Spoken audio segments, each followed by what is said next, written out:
Many years ago, before there were any automobiles, and before we had electricity or even gas lighting, and when people used horses if they wanted to go out for a ride, and oil lamps and candles, they needed a light, there lived in a small country town, yes, a butcher, a baker, and a candlestick maker. With just over a week to go before Christmas, the townspeople were busy, and none more so than the candle maker and his young son, Tom.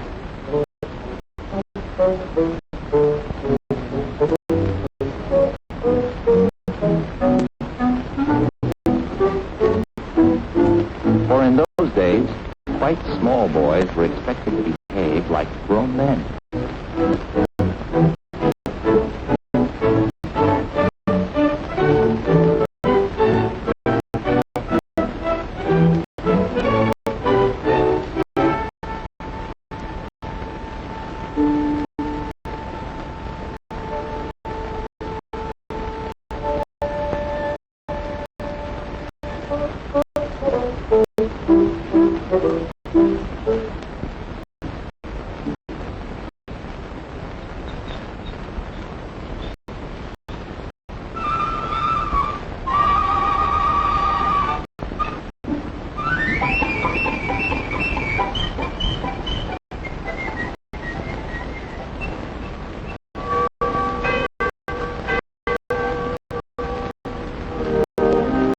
For years now, every Saturday at 4 o'clock, the candle maker had been making the journey from his shop to the church across the square.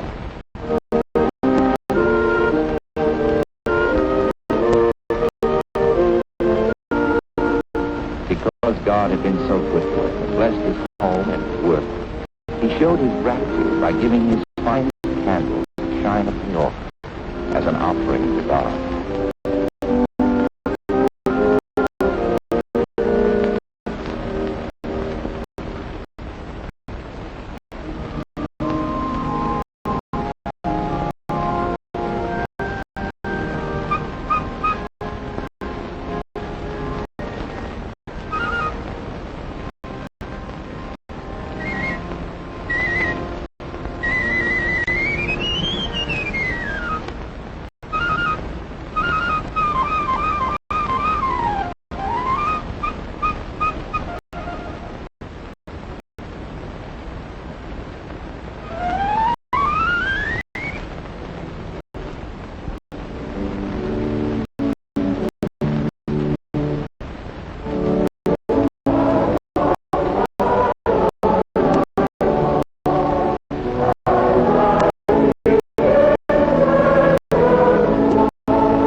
Let your light so shine before men, that they may see your good works and glorify your Father which is in heaven.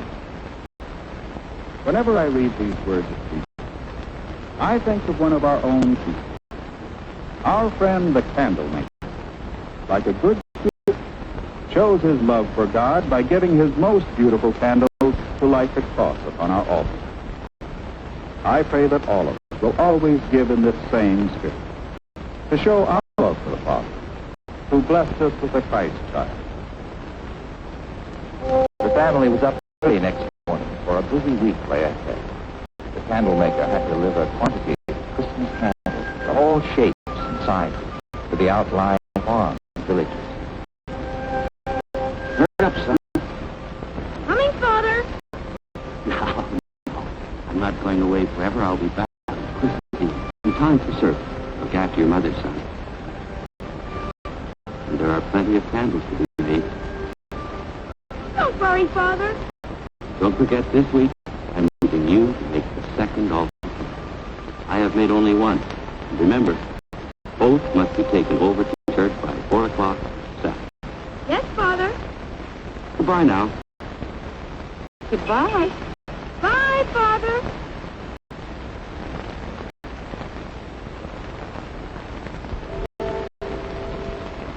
With his father away and his mother extra busy getting ready, young Tom was in charge of the workshop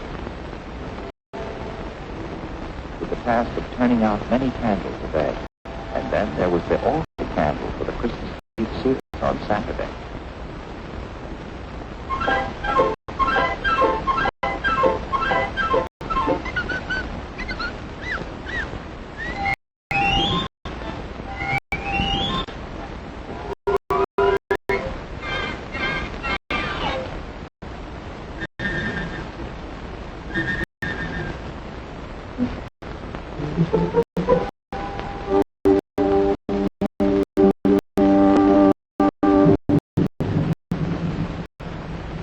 On that Christmas Eve long ago, the church was made beautiful by the loving work of loving hands, just as churches are today. Then, as now, there was a manger where boys and girls would bring the white Christmas offerings for the children.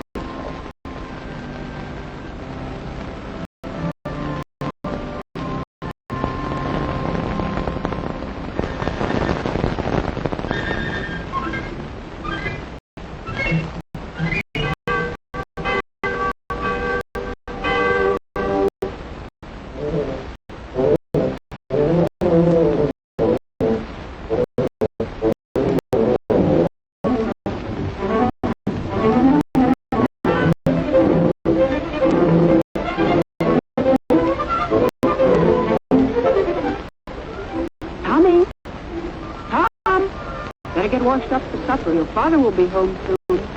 Come, go. Run over quickly.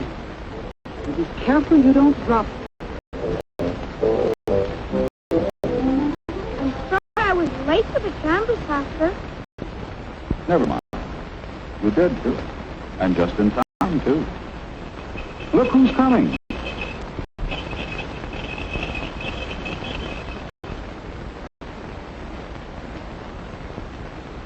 Well, son, did you make the church camp? Yes, Father.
Each member of the family had his own sad thoughts that night.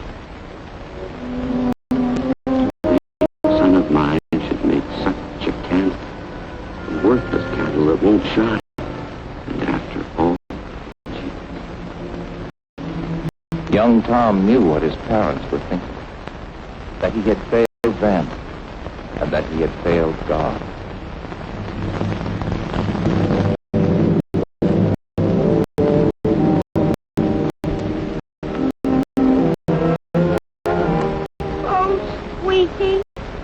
Such trouble.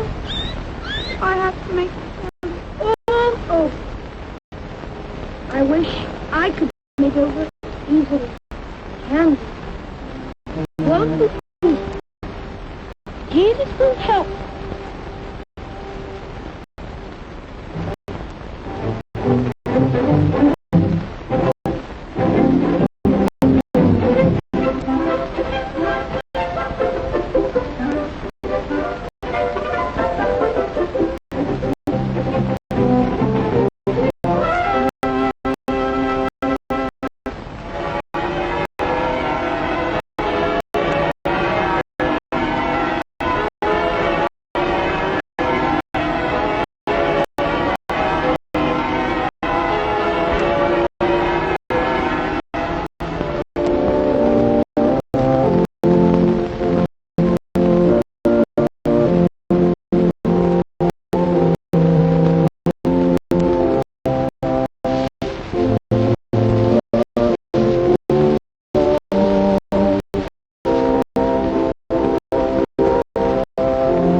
years ago that the candlemaker's son learned the meaning of Christian stewardship, just as we must learn it today.